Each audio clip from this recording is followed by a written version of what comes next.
आज कुछ लोग गरीबी से परेशान हैं, दो वक्त की रोटी के लिए मोहताज हैं। पोटेंशियल होने के बावजूद किस्मत को कोसते हैं और रोते रहते हैं, पर खुद कुछ करना नहीं चाहते। उनको पता ही नहीं होता है कि लाइफ में आगे करना क्या है। पर कुछ लोग दुनिया में रोने के लिए नहीं, इतिहास रचने के लिए आते हैं। ऐसी ही एक कहानी है गांव के एक गरीब लड़के की, जो एक वक्त की रोटी के लिए घंटों काम किया करता था। लेकिन वह उस भीड़ का हिस्सा नहीं था जो ये सोचते हैं कि जिंदगी जैसी चल रही है चलने दो, सब ऊपर वाले के भरोसे है। आइए जानते हैं एक ऐसे शख्स के संघर्ष की कहानी, जिसने एक के बाद एक मुसीबतों का सामना किया और अपने हार्डवर्क, पॉजिटिव एटीट्यूड और नेवर गिव अप के माइंडसेट के साथ न केवल 1 लाख करोड़ की कंपनी बिल्ड की, बल्कि दुनिया को ये बताया कि किस्मत खुद कैसे लिखते हैं। मैं बात कर रहा हूँ south Korean car company Hyundai के फाउंडर चंग जू यंग की। चंग जू यंग 1915 में कोरिया के एक छोटे से गांव में एक गरीब फैमिली में पैदा हुए। चंग का सपना स्कूल टीचर बनने का था, लेकिन फैमिली की फाइनेंशियल कंडीशन बहुत ही खराब थी, जिसके चलते ये अपनी एजुकेशन भी पूरी नहीं कर पाए। उन्हें घंटों अपने परिवार के साथ खेतों में काम करना पड़ता था। उसके बाद भी मुश्किल से एक वक्त के खाने का इंतजाम हो पाता था। इनकी फाइनेंशियल कंडीशन कुछ ज़्यादा ही खराब थी। चंग को कभी कभी लकड़ियां बेचने के लिए पास के एक शहर जाना पड़ता था। वहां पर जाकर उन्होंने देखा कि लोगों के पास सफिशिएंट खाना, कपड़े और एक बेहतर लाइफ स्टाइल है। वहीं दूसरी तरफ चंग को दिन रात मेहनत करनी पड़ती थी। उसके बाद भी उसके पास खाने को भी इनफ पैसे नहीं रहते थे। चंग अपनी गरीबी से फ्रस्ट्रेट हो गया था और उसे समझ आ गया था सिर्फ इस गांव में रहकर कुछ बदलने वाला नहीं है। चंग ने एक दिन एक न्यूज़पेपर में आर्टिकल पढ़ा, जिसमें लिखा था कि कंस्ट्रक्शन वर्क के लिए कुछ वर्कर्स की ज़रूरत है, और चंग ने डिसाइड किया कि वह यहाँ जाएगा। उसने गांव से निकलने का मन ऑलरेडी बना लिया था और ये एक अच्छा मौका था, पर फैमिली की साइड से परमिशन नहीं थी। 1932 में 16 साल की उम्र में चंग ने घर से भागने का डिसीजन लिया। वह रात को अपने एक दोस्त के साथ घर से भाग निकले और अप्रॉक्स 160 किलोमीटर चलने के बाद वह कोवॉन शहर पहुंचे, जो करेंटली नॉर्थ कोरिया में है। वहां उन्होंने कंस्ट्रक्शन फील्ड में काम करना शुरू कर दिया। कुछ महीने चंग वहां रहे, लेकिन करीबन 2 महीने बाद चंग के फादर ने उन्हें ढूंढ निकाला और वापस अपने साथ गांव ले आए। चंग बहुत दुखी हुए, क्योंकि वह जानते थे कि गांव में काम करके कभी भी गरीबी से बाहर नहीं निकला जा सकता है। साथ ही 2 महीने कंस्ट्रक्शन में काम करने की वजह से उनके अंदर कंस्ट्रक्शन और सिविल इंजीनियरिंग का पैशन जाग गया। चंग इसके बाद फिर 2 बार घर से भागे, लेकिन उनके फादर ने उन्हें दोनों बार ढूंढ लिया। 1934 में 18 साल की उम्र में चंग ने 4th एस्केप अटेम्प्ट किया और भागकर सियोल पहुंचे, जो करेंटली साउथ कोरिया की कैपिटल है, और वहां उन्होंने एज अ कंस्ट्रक्शन वर्कर और फैक्ट्री वर्कर काम किया। कुछ टाइम बाद उन्हें बोकुहेंग राइस स्टोर में डिलीवरी बॉय की नौकरी मिल गई। कस्टमर्स और शॉप ऑनर उनके काम और लगन से खुश थे और उनके पोटेंशियल को देखते हुए उन्हें 6 महीने में ही डिलीवरी बॉय से शॉप मैनेजमेंट का काम सौंप दिया गया और चंग मैनेजर बन गए। 1937 में शॉप ऑनर बीमार पड़ गए। उनके बच्चे नहीं थे और वह चंग को फैमिली मेंबर ही मानते थे। इसीलिए उन्होंने एक अहम फैसला लिया और चंग के हार्डवर्क और ऑनेस्टी को देखते हुए शॉप की ओनरशिप चंग के नाम कर दी। चंग 22 साल की उम्र में मैनेजर से शॉप ऑनर बन गए। गांव से काम की तलाश में आए लड़के का एक शॉप ऑनर बन जाना ही बहुत बड़ी अचीवमेंट थी।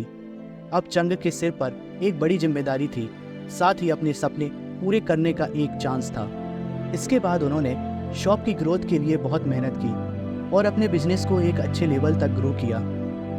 तभी एक ट्रेजेडी हुई। वर्ल्ड वॉर 2 का टाइम था और कोरिया पर जापान का रूल था। जापानीज चाहते थे वॉर के टाइम उनकी मिलिट्री को सफिशिएंट राइस की सप्लाई होती रहे, इसीलिए उन्होंने सभी राइस शॉप की ओनरशिप ले ली। चंग से भी उनकी राइस शॉप छीन ली गई और इतनी मेहनत के बाद भी उनका बिजनेस एक ही झटके में खत्म हो गया और चंग काफ़ी दुखी हुए। लेकिन उन्होंने हार मानकर बैठने का नहीं सोचा। वह सोचते थे, if I put my heart and soul sincerely into whatever work I am doing, I will surely succeed. मतलब, अगर दिल और जान से किसी काम में मेहनत की जाए तो सक्सेस जरूर मिलती है। इसके बाद वह ऐसा बिजनेस ढूंढने लगे जिसमें जापानीज गवर्नमेंट का इंटरफेयर ना हो, और उन्होंने कार सर्विस गैराज खोलने का डिसाइड किया। और 1940 में उन्होंने 3000 वॉन का लोन लेकर एक एडो सर्विस गैराज खोला। लेकिन इस बार किस्मत ने फिर साथ नहीं दिया और गैराज खुलने के 1 महीने बाद ही गैराज में आग लग गई और सब कुछ जलकर राख हो गया। चंग की सिचुएशन काफ़ी ख़राब थी। उन्हें अब लोन चुकाना था, साथ ही कस्टमर्स को आग से हुए नुकसान का कंपनसेशन भी देना था। चंग ने इस सिचुएशन को फेस किया और 3500 वॉन का एक फ्रेश लोन लिया और पहले से भी अच्छा और बड़ा गैराज खड़ा किया। चंग ने अपने बिजनेस की सक्सेस के लिए कुछ अलग ट्राई करने का सोचा।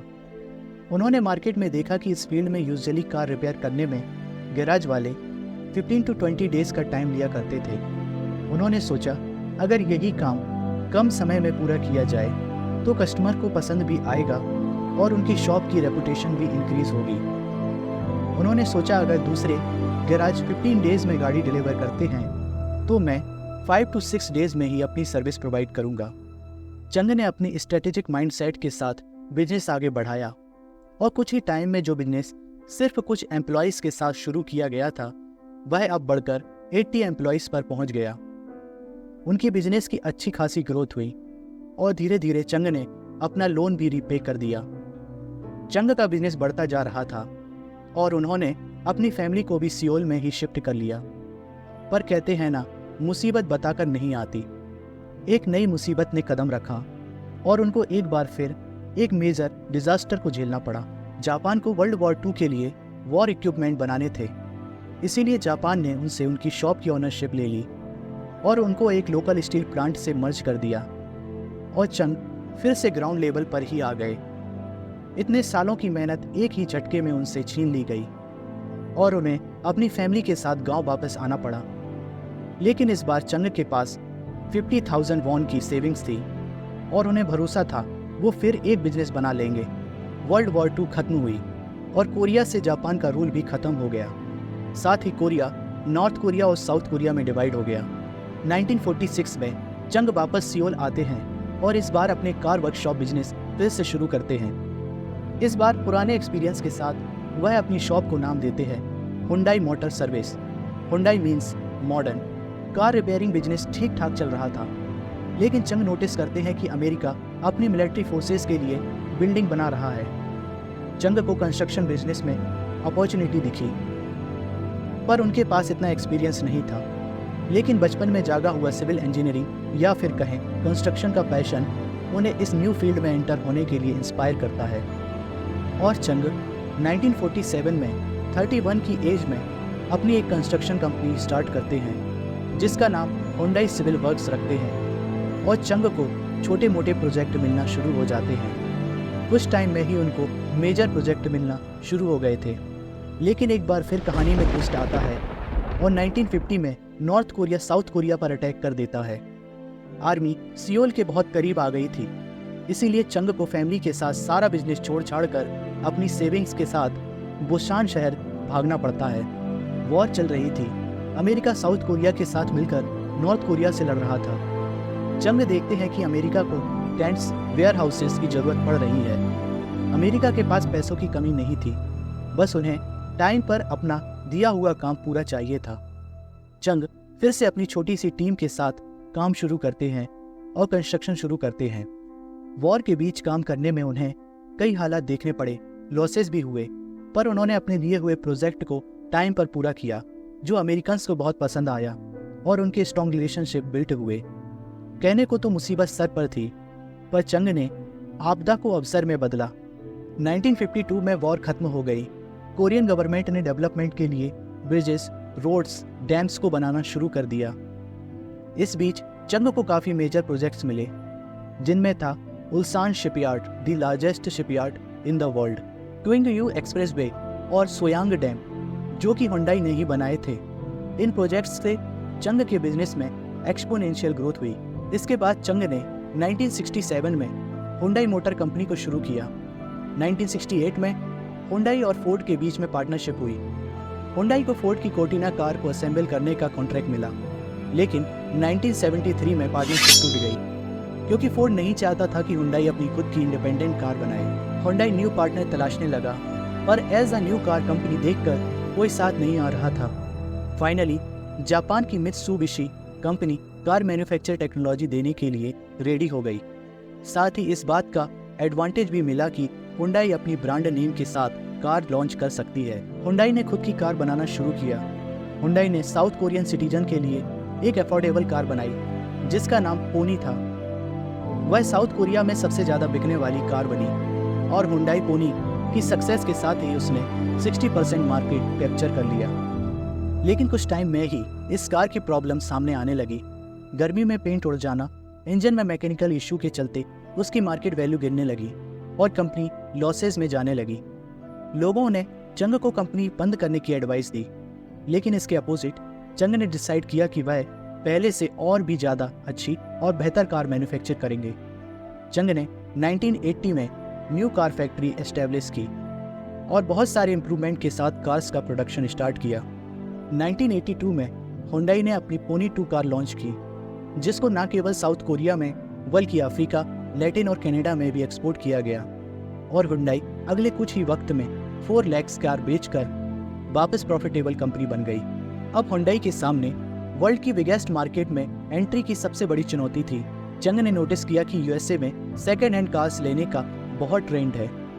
चंग ने लोगों को सेकेंड हैंड कार की प्राइस पर ही अपनी एक new car Hyundai Excel offer की, वो भी 5 साल की वारंटी के साथ। इसका इफेक्ट मार्केट पर यह हुआ कि हुंडई ने 1986 में 1.7 लाख और 1987 में 2.5 लाख से ज़्यादा कार बेची और Hyundai Excel top selling imported car बन गई। और टाइम के साथ हुंडई वर्ल्ड में एक सक्सेसफुल कार कंपनी बन गई, जो इंडिया में भी काफ़ी पॉपुलर है। करंट में हुंडई कंपनी में कार्स के साथ ही 42 अलग अलग कंपनीज भी हैं। हुंडई न केवल वर्ल्ड लेवल पर खुद को प्रेजेंट कर पाई, साथ ही इसने साउथ कोरिया की इकोनॉमी को भी मेजर बूस्ट दिया। आज हुंडई दुनिया की तीसरी सबसे बड़ी कार कंपनी है और जिसको बिल्ड किया एक गांव के एक ऐसे लड़के ने जिसके पास कुछ नहीं था, केवल था तो एक विजन और बहुत सारा डिटर्मिनेशन। चंग, जिनके पास एक समय पर खाने और कपड़े के लिए भी पैसे नहीं थे, ना ही एजुकेशन, ना ही बेसिक हेल्थ केयर, फिर भी चंग ने अपने पैशन, हार्डवर्क और अपनी विल पावर से एक एम्पायर खड़ा कर दिया। लाइफ में प्रॉब्लम्स तो बहुत आएंगी, लेकिन मैटर ये करता है कि आप उससे डील कैसे करते हो। उस मुश्किल घड़ी में भी खुद को पॉजिटिव रखते हो। कभी कभी हम कुछ नया ट्राई करते हैं या अपना पैशन फॉलो करते हैं, लेकिन फेलियर देखना पड़ता है। एक बार नहीं, 2 बार नहीं, कई बार, क्योंकि हर किसी को सक्सेस एक बार में नहीं मिलती।